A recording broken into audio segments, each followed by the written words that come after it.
offseason been? I think this offseason I just know a lot more of what is expected of me and what to expect from tackles and different players across the league. So I just know a lot more. So I've been able to approach my game in a more professional way by figuring out, what moves I want to work on, who I should watch, what I should watch, being a lot more technical because that's the biggest difference that I've seen is that players who are elite and good, their technicality levels are on completely different levels. So if I want to be great at this position and in this league, I got to be technical. So that's what I've really been focused on, and that's what I think has really changed between last year and this year. Are you expecting to start this year? I'm expecting to do what's expected of me. So whatever the team needs to be done, I'll do it. How much do you feel at the edge rusher position specifically? I know you're kind of early in that transition. Yeah, facts. I'm way more comfortable, man.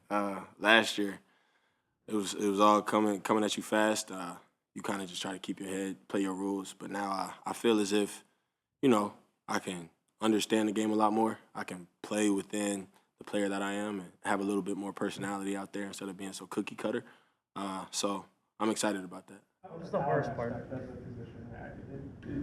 I guess connected to that, like size-wise, are you where you want to be? Do you want to continue to get bigger at that position?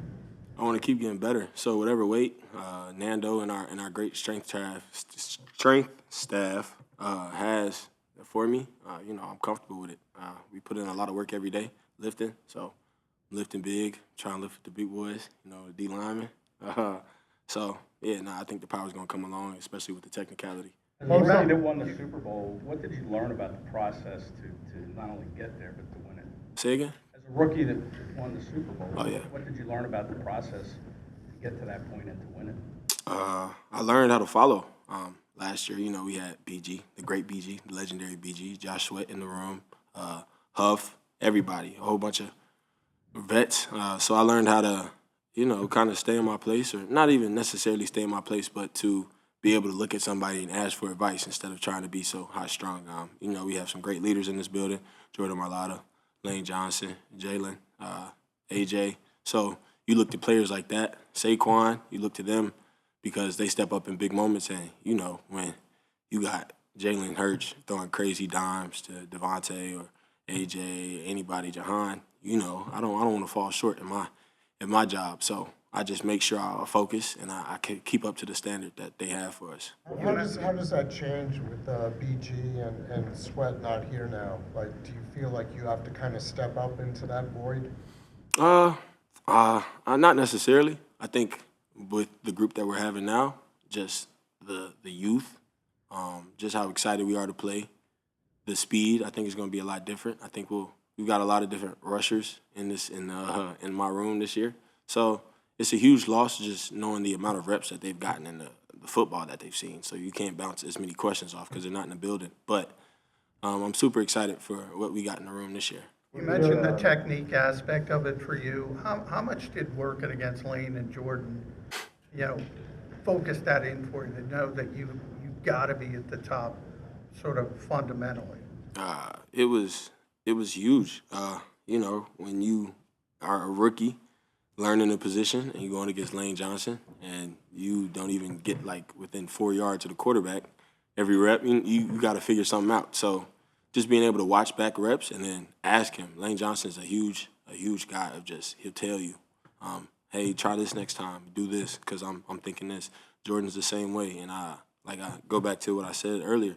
There's great leaders on the team, so just to be able to ask questions, it just bumps up everything and it tells you exactly what you need to focus on. In terms of finding your style, you mentioned playing with your own style. Mm-hmm. What do you think that looks like, and where are you in figuring it out? I think it looks like me getting to the quarterback, honestly.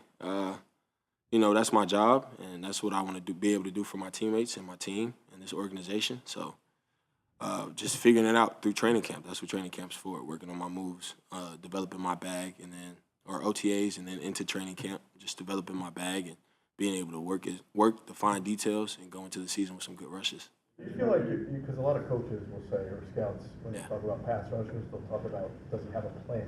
Mm-hmm.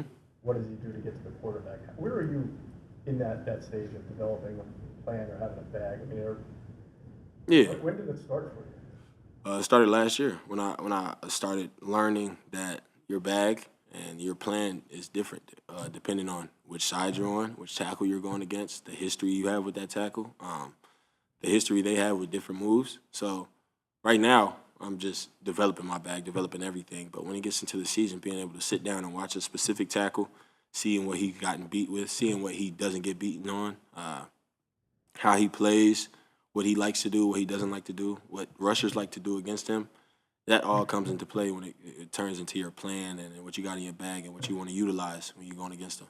Do you feel that the expectations for you are greater this year than, coming in last year when everybody thought, well, he's a project, whatever? Do you feel like after the season you had that expectations are internally or a little more on your shoulders? I have no clue, man. I just know as long as I reach my expectations, I'm going to be good wherever. I expect a lot from myself. I work real hard at what I do because I expect a lot from myself. So I'm going to just keep doing what I do, make sure I'm focusing on what I can control, and then hopefully it meets everything. Once it gets closer to the season, I'm sure my role on this team will become more defined, and I'll know exactly what's needed. But right now, just focused on getting better. What kind of message did BG have for you as he retired and you're elevating up? BG's always been the type of player to be comfortable in what you do. As you know, he's kind of had a up and down career. He didn't start out too hot, so that taught him that you need to be comfortable and confident in what you need to do. Being able to put your head down and work. So that's the same advice he gave to me. No matter what's up or down, last year set a hard bar winning the Super Bowl. So no matter the highs or the lows of your position or what you've been going through in your journey, make sure you keep your head down. Make sure you work. Make sure you continue to be yourself. You mentioned the different guys in the edge room. What stood out to you about Ezekiel Jalyx and Josh Uche so far? Man, both great rushers. I mean, you've seen them play. They're here for a reason because just their explosiveness, their attention to detail, how much they love pass rush. That's what's super exciting. I know a lot of players, they look like they like pass rushing and they are very good at pass rushing, but you can sit down. We sit down in the room and just talk about pass rush. We'll be in the locker room talking about what moves to hit, why they like this move, what develops off this move, just because we love what we do. So that's the biggest thing I've taken from them. Explosive, love the game, ready to be here and ready to contribute.